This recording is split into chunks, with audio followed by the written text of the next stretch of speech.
A glimpse into the development of individualities, such as those whom we were able, in the lecture yesterday, to follow through 2 incarnations, allows us to discern something of the mysterious inflow and activity of the cosmic spirits during the evolution and history of mankind.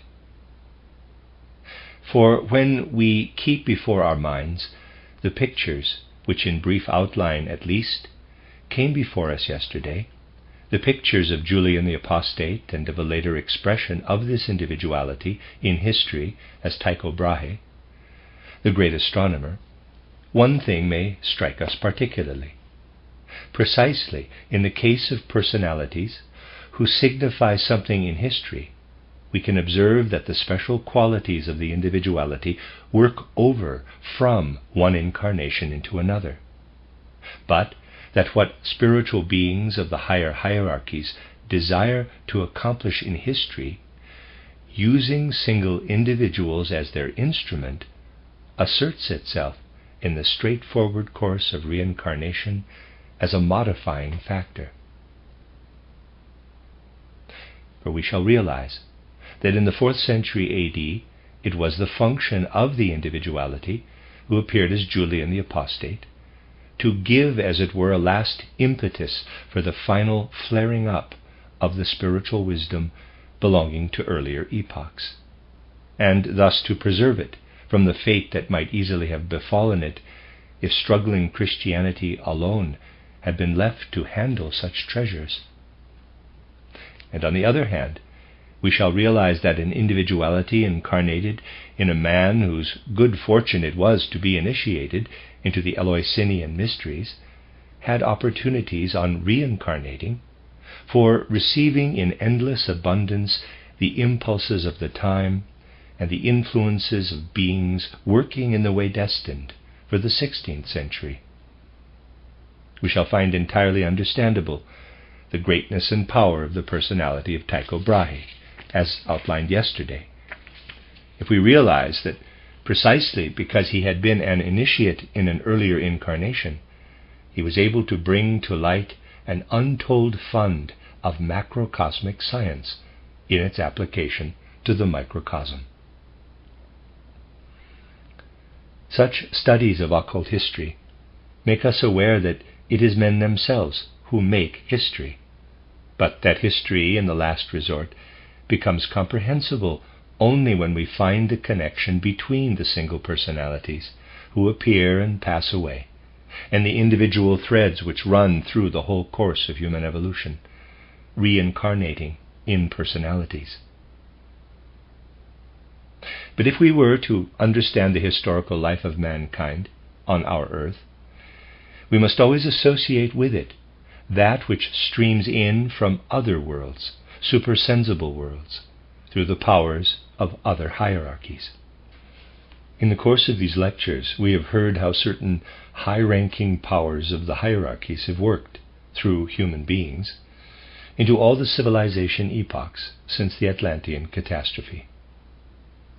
This was most strongly evident in the ancient Indian soul, which may be said to have been simply an arena for the inflowing of higher spiritual beings. In the soul of the ancient Persian, it was not so to the same extent. And then we heard how in Egypto-Chaldean civilization, it was even then the mission of the human soul, noticeable particularly in the Babylonian people, to bring the superpersonal down into the personal, the spiritual down to the physical plane. The significance of personality constantly increases the nearer we come to the Greek epoch, when the ego works and weaves in the ego. In the strong and forceful figures of the Greek epoch, the stamp of personality is complete. It is with the Greeks, and later with the Romans, that one can at first be bestowed, that what can at first be bestowed on the individuality only from higher worlds withdraws to the greatest extent, while what a man expresses in his personality as his proper humanity comes to the forefront. The question may arise, which particular spirits, from which hierarchies, worked through the ancient Indians, the ancient Persians, the Babylonians, Chaldeans, and Egyptians respectively. It is the answer to this question that alone can give us deeper insight into the occult course of history. The investigations made possible from occult sources enable us, in a certain sense at any rate, to say which particular beings of the higher hierarchies worked through men as their instruments in each of these periods. Into the ancient Indian soul, which created the civilization immediately following the Atlantean Catastrophe, the beings we call the angeloi, the angels, poured their forces.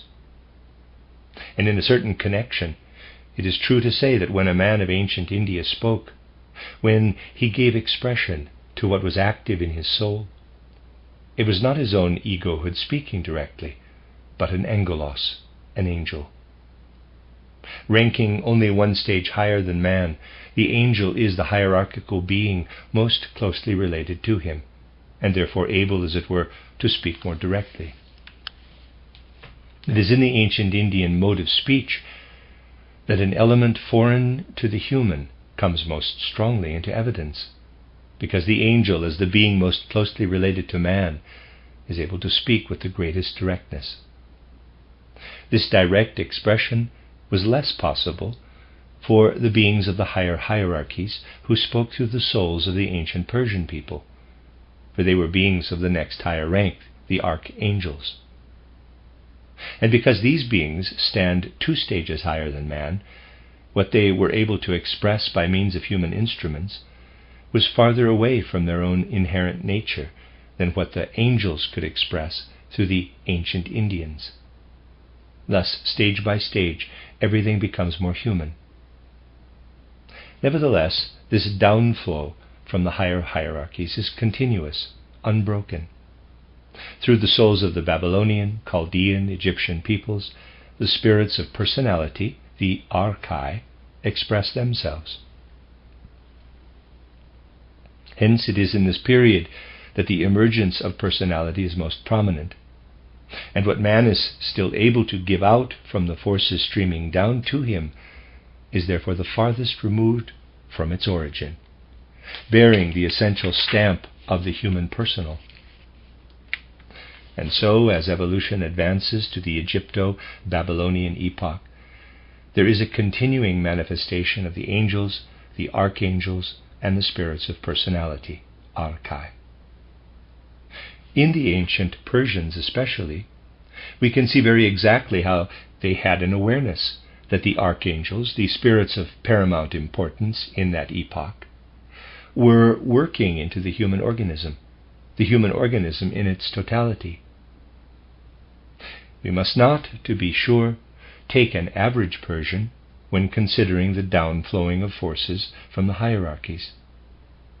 The forces streamed down too upon the average Persian, but only those who were the immediate pupils of the inspirer of the ancient Persian culture, of Zarathustra himself, were capable of knowing how this happened, of seeing through to the reality. And they did indeed possess this knowledge. For you will remember from many descriptions I have given of the teachings of Zarathustra, or from exoteric traditions, that according to the view of the ancient Persians, the primal divinity, Zurvana Akarana, reveals himself through the 2 opposing powers, Ormuzd and Ahriman.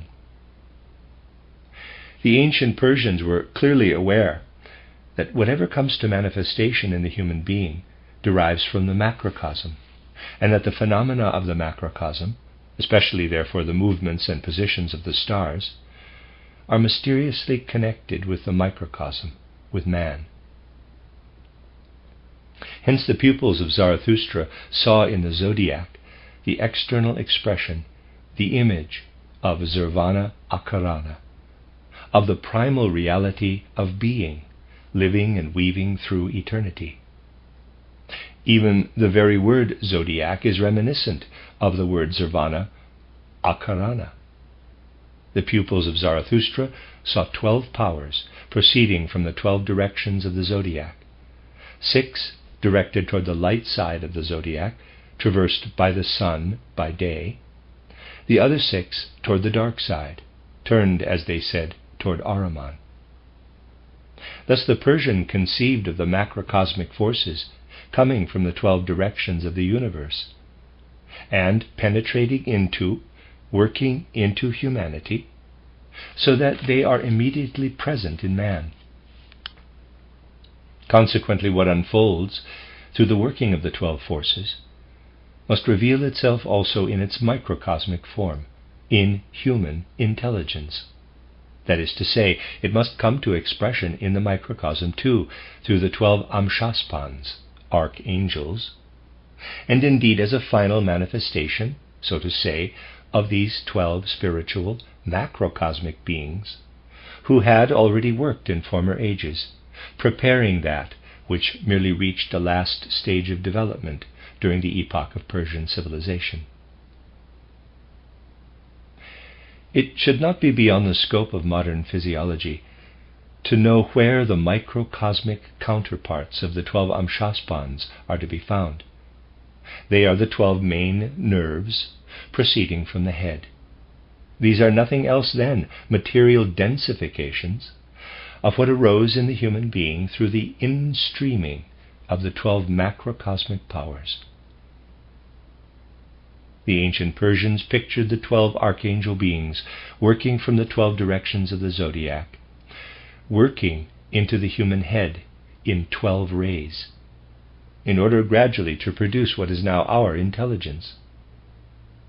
Naturally, they did not work into man for the first time in the ancient Persian epoch, but finally they worked in such a way that we can speak of 12 cosmic radiations, 12 archangel radiations, which then densified in the human head into 12 main cerebral nerves. And just as knowledge in a later age includes what was already known in an earlier one, so could the Persians also know that spirits of a lower rank than the archangels had been at work previously in the Indian epoch. The Persians called the beings of the rank below the amshaspads Izads. Readers aside, that's how I'm going to pronounce that. Izads, Izads. And of these they enumerated 28 to 31. The Izads, therefore, are beings who give rise to a less lofty activity, to soul activity in man. They send in their rays, which correspond to the 28, 30 to 31 spinal nerves. And so in Zarathustrianism, you have our modern physiology translated into terms of the spiritual, the macrocosmic, in the 12 amshaspans and in the 28 to 31 Izads of the next lower hierarchy. A true fact of historical evolution is that what was originally seen spiritually is now presented to us through anatomical dissection. Things that were formerly accessible to clairvoyant vision appear in later epochs in materialistic form. A wonderful bridge is disclosed here between Zarathustrianism, with its spirituality, and modern physiology, with its materialism. Of course, the destiny of the great majority of mankind makes it inevitable that such an idea as that of the connection between the Persian amshaspans and Izads and our nerves is regarded as lunacy, especially by those who study the materialistic physiology of today. But after all, we have plenty of time, for the Persian epoch will be fully recapitulated only in the 6th epoch, which follows our own. Then, for the first time, the conditions prevailing will enable such things to be intelligible to a large part of humanity. Therefore, we have to content ourselves with the fact that indications of them can be given today as part of the spiritual scientific outlook. And such indications must be given if a spiritual scientific conception of the world is to be spoken of in the true sense, and attention called not merely in general phrases to the fact that man is a microcosmic replica of the macrocosm.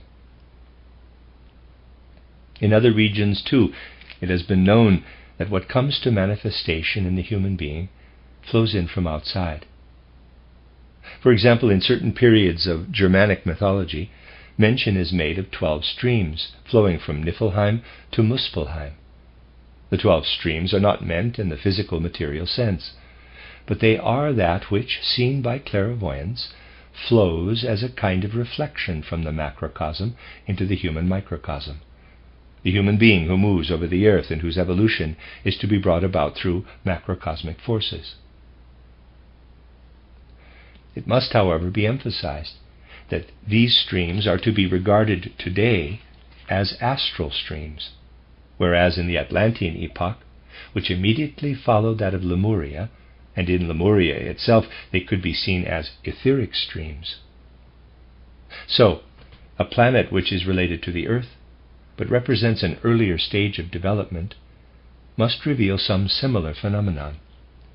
And as from a distance things can often be observed which in proximity escape our observation, because what we see is then broken up into details, so in the case of a planet resembling the Earth, when it is sufficiently distant and passing through earlier stages of development, such as those undergone by our Earth, it might be possible even today to observe these 12 streams. To be sure, they will not look quite the same as once they appeared when seen on the Earth.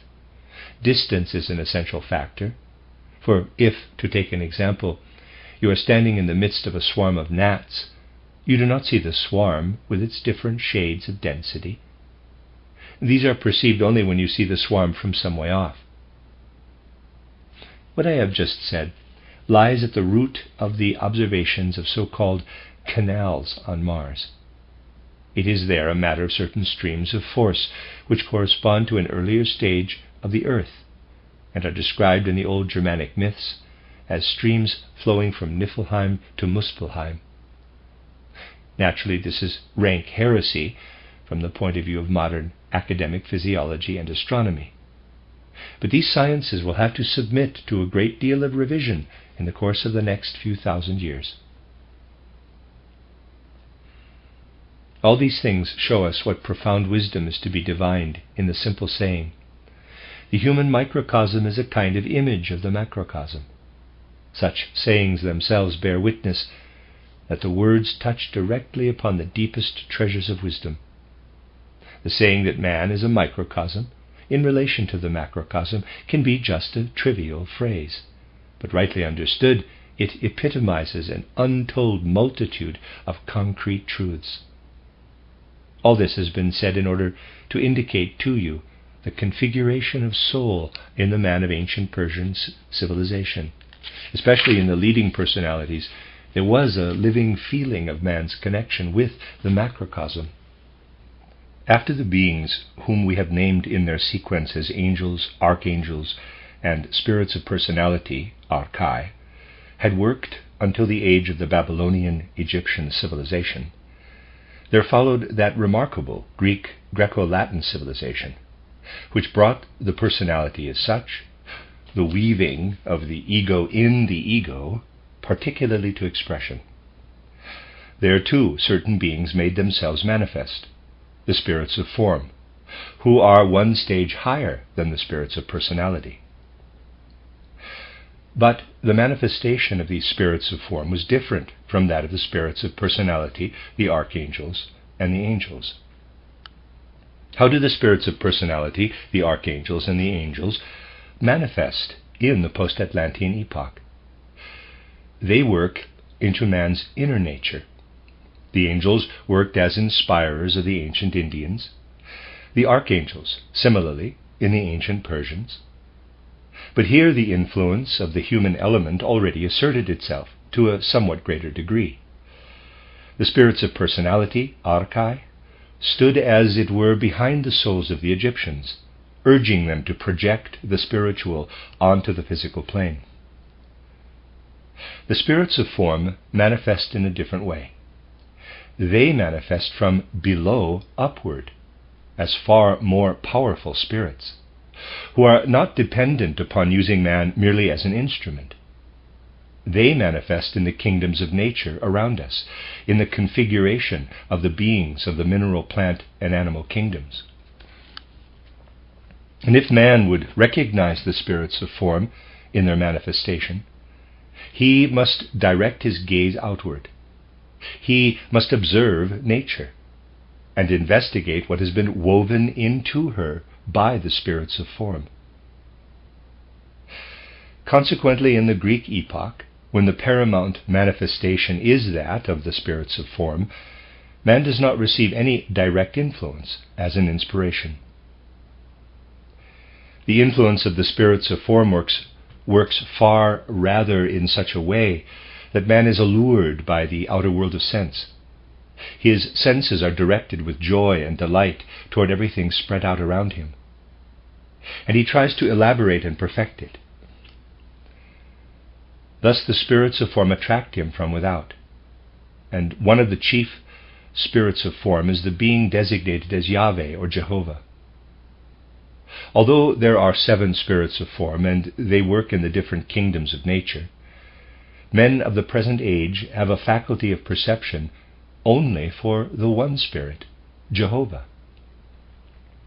If we reflect on all this, it will be intelligible to us that with the approach of the 4th epoch, man is more or less forsaken by these inner guiding powers, by the angels, archangels, and spirits of personality, and that he turns his gaze entirely to the external world, to the physical horizon, where the spirits of form are in manifestation. They were, of course, already present behind the physical world in earlier times, but they had not, as it were, yielded themselves to human recognition.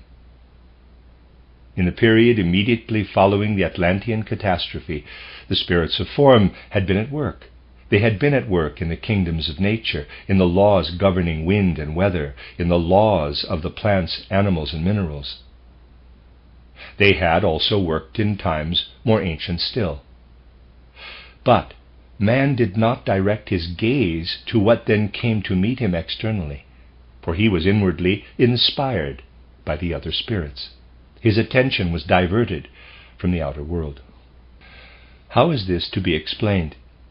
In what sense are we to understand the fact that these other hierarchies, who are of a lower rank than the spirits of form, asserted their influence so dominantly over against the already existing activity of the spirits of form?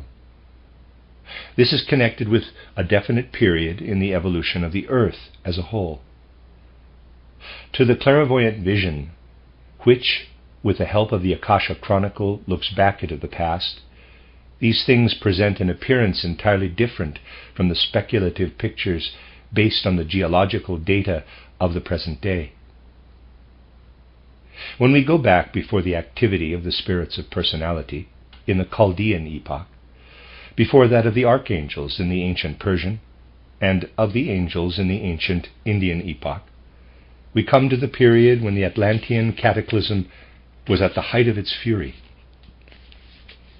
We find our way gradually into the conditions then prevailing.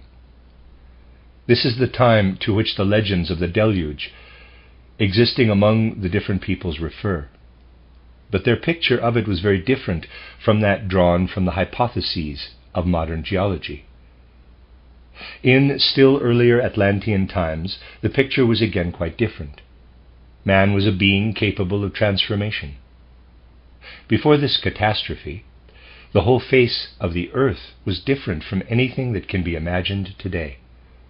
You can well conceive that at that time spiritual hierarchies worked into the earth still more strongly. Between the old influences in the Atlantean epoch and those in the post-Atlantean, there was a boundary period filled by the Atlantean catastrophe, by those events whereby the face of the earth was totally changed in regard to the distribution of water and land. Such periods and changes consequent upon them are connected with mighty processes in the constellation, position and movement of the cosmic bodies connected with the sun. In fact, such periods in the Earth's evolution are determined and directed from macrocosmic space. It would lead too far if I were to attempt to describe to you how these successive periods are directed and regulated by what is called in modern astronomy the precession of the equinoxes. This is connected with the position of the Earth's axis in relation to the axis of the ecliptic, with mighty processes in the constellation of neighbouring celestial bodies. And there are definite times when, on account of the particular position of the Earth's axis in relation to these other bodies of the cosmic system, the distribution of warmth and cold on our Earth is radically changed. This position of the Earth's axis in relation to the neighbouring stars causes the climatic conditions to change. In the course of something over 25,000 years, the axis of the Earth describes a kind of conical or spherical movement, so that conditions undergone by the Earth at a certain time are undergone again, in a different form, and indeed at a higher stage, after 25,000 to 26,000 years. But between these great periods of time, there are always shorter periods. The process does not go forward in absolute unvarying continuity, but in such a way that certain years are crucial points, deeply incisive times in which momentous happenings take place. And here, because it is of essential significance in the whole historical development of earthly humanity, we may point particularly to the fact that in the 7th millennium before Christ, there was a very specially important astronomical epoch. Important because on account of the constellation brought about by the relative position of the Earth's axis to the neighbouring stars, the climatic conditions on Earth culminated in the Atlantean Cataclysm. This happened 6,000 to 8,000 years before our era, and the effects of it continued for long ages.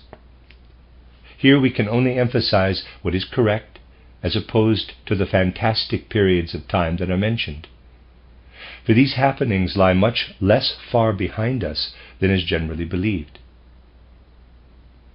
During this period, the macrocosmic conditions worked into the physical in such a way as to bring about the mighty physical upheavals of the Atlantean Cataclysm, which completely changed the face of the Earth. This was the greatest physical transformation of all, the most drastic action of the macrocosm upon the physical Earth. Hence, the influence from the macrocosm upon the spirit of man at that time was at its lowest. This epoch, therefore, provided an opportunity for the less powerful beings of the hierarchies to begin to exercise on man a potent influence, which then ebbed gradually away.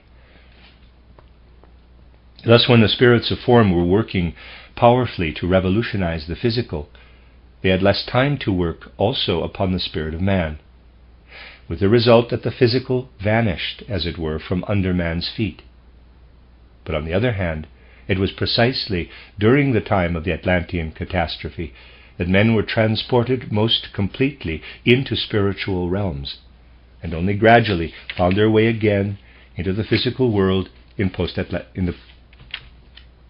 the post-Atlantean epoch. Now, when you picture that at this time, 6,000 to 8,000 years before the Christian era, the least influence was exercised upon the human spirit, and the strongest influence on the physical conditions of the earth, it will not be difficult for you to conceive that there may be another point of time when the opposite situation comes about, when those who are cognizant of such a matter experience the reverse of these conditions, namely, the least influence upon the physical and the greatest influence, precisely of the spirits of form, upon the human spirit. Hypothetically, you can conceive that there may be a point in history where the reverse of the great Atlantean catastrophe applies. Of course, it will not be so easily noticeable, for the Atlantean catastrophe, when parts of the very earth were blotted out, is bound to be a very striking event for people of our post-Atlantean epoch, with their strong leanings to the physical. When the spirits of form are exercising a powerful influence on the human personality, and have only a little influence upon what is taking place in the external world, the impression will be less vivid. The point of time when this condition, in the nature of things less perceptible to men, set in was the year AD 1250. This year, 1250, is of momentous importance in history. It fell in a period that can be characterized briefly as follows. The spirits of men felt as though impelled to express with the greatest possible precision how the mind and heart can look upward to the divine beings above the other hierarchies, how man seeks to come into relation with these beings, conceived primarily as a unity, first through Jehovah, then through Christ, and how all human knowledge is to be applied to the unveiling of the mystery of Christ Jesus. That was a point of time especially adapted for conveying to humanity the mysteries which come to direct expression in the connection of the spiritual with the working of nature. Hence we see that this year 1250 was the starting point of great and detailed elaborations of what was formerly only believed, only divined. It was the starting point of scholasticism, which is greatly undervalued today. It was also the starting point of revelations which found expression in spirits such as Agrippa of Nettesheim, and which took effect most deeply in Rosicrucianism. This shows that if we want to search for the deeper forces of historical development, we must take stock of conditions quite other than those outwardly in evidence. In point of fact, behind the things of which I have just been speaking, there are also hidden the forces working, for example, in the waves and subsequent ebbing of the Crusades. The whole of European history, especially the flow of happenings between East and West, is attributable solely to the fact that forces are at work behind the events, as I have now indicated. We may therefore say, there are 2 points of time, one of them marked by a great upheaval on the outer physical plane, and the other by a change in character of all that had once resounded in the secrecy of the mysteries. But we must keep well in mind that in all such matters there are again other laws which cut across the main laws. Hence we can understand that in this period there lies the starting point of four great revelations, that this period is entirely in keeping with the appearance of a man such as Julian the Apostate, who had once been inspired in the Eleusinian mysteries. At that time he had opened his soul to the revelations coming from the spirits of form. But the initial onset of a powerful influence always works for a period of about 400 years. Then it begins to ebb, and the streams, as it were, to separate.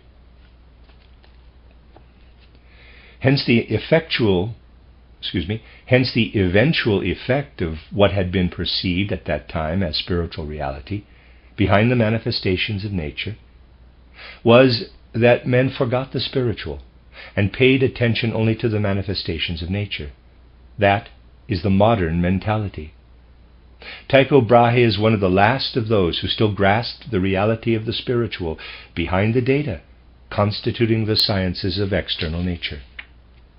Tycho Brahe was a truly wonderful personality, because with his supreme mastery of external astronomy, he discovered thousands of stars, and at the same time he had such deep inner knowledge of the sway of the spiritual powers that he could astonish all Europe by boldly predicting the death of the Sultan Suleiman.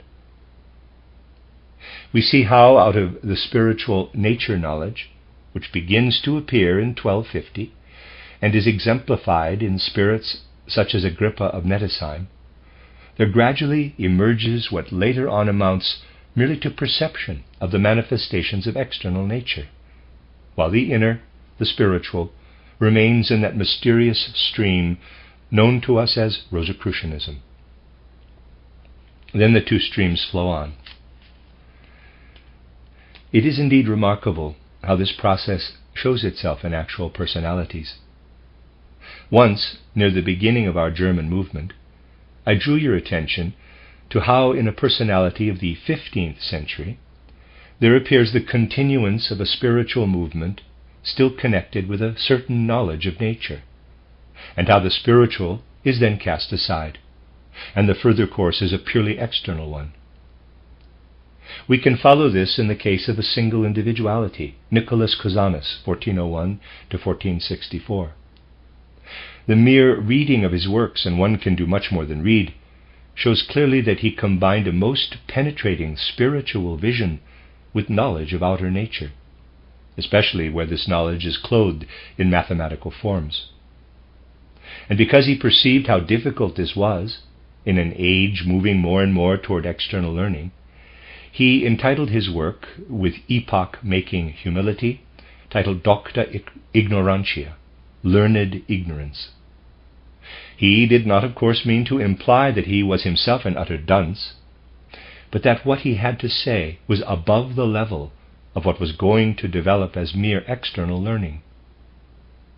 To use a prefix much in vogue nowadays, we may say this learned ignorance is a super-learnedness. Then, as you know, he was born again. It was a case of a very quick reincarnation, as Nicolaus Copernicus, 1473 to 1543. The same being who had lived in Nicolaus Cusanus continued to work in Nicolaus Copernicus. But you can see how far human mentality had moved by that time toward the physical. For the depth of knowledge possessed by Nicolaus Cusanus could work in Copernicus only in such a way as to produce the plan of the outer physical cosmos.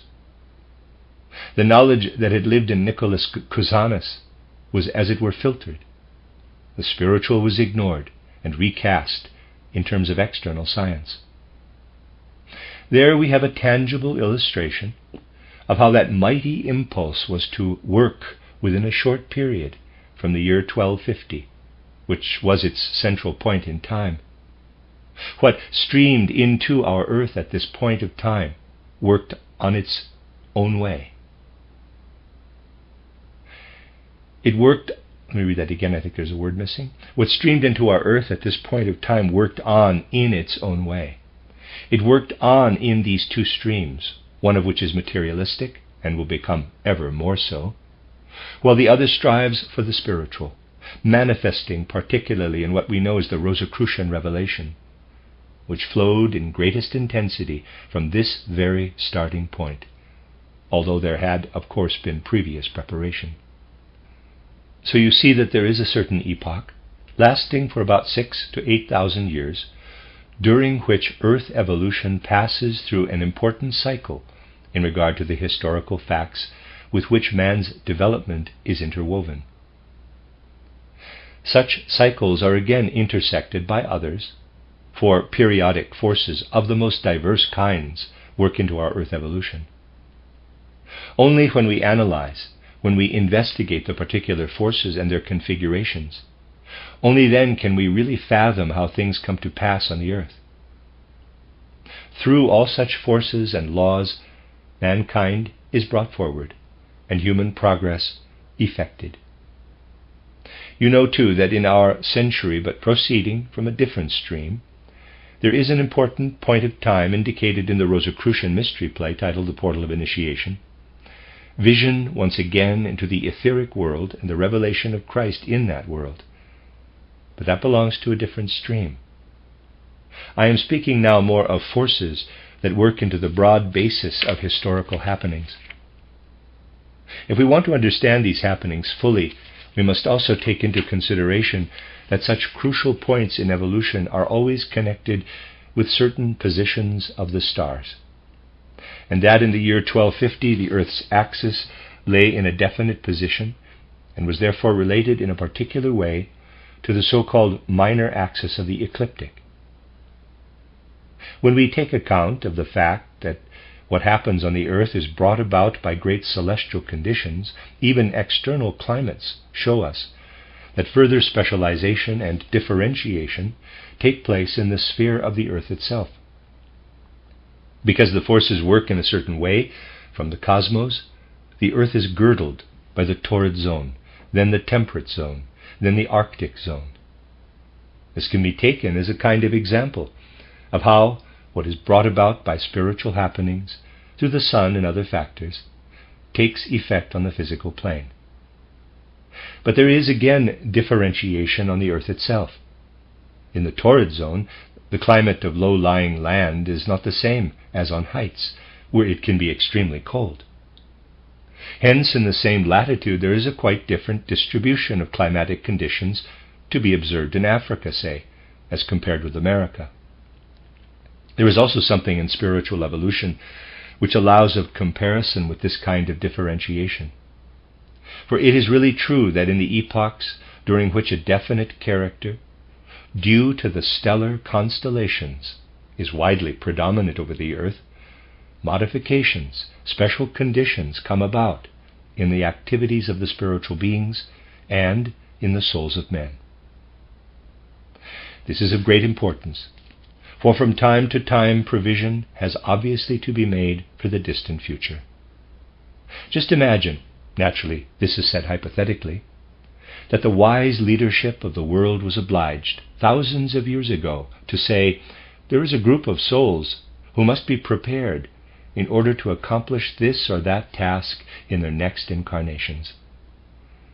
In such a case, connections have to be created so that perhaps a small group of men who have undergone some quite definite happening, who are incarnated together on a little corner of the earth, can pass through an experience which at that particular time may seem unimportant.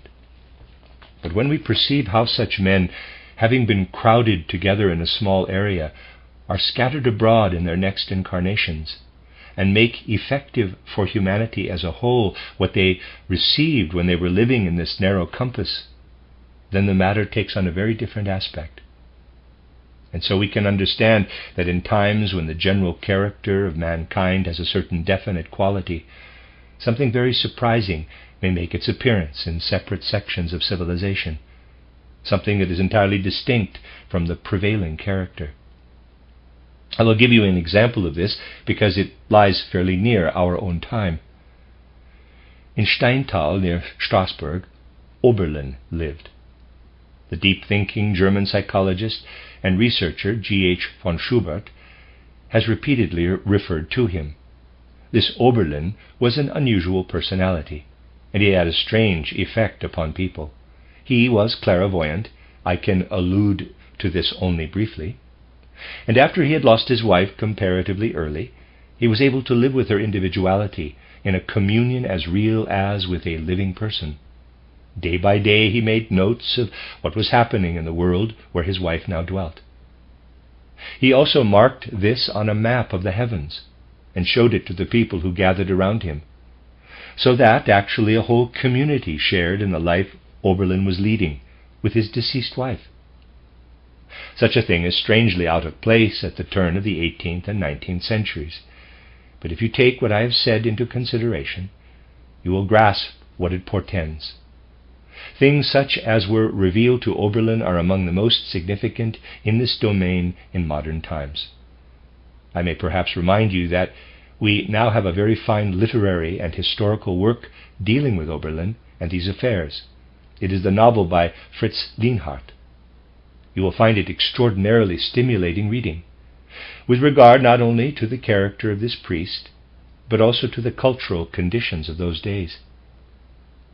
Such things which can easily be underestimated and regarded as chance are able to show us how an occurrence of this kind strikes into evolution, how it can take effect in the whole process of the evolution of mankind.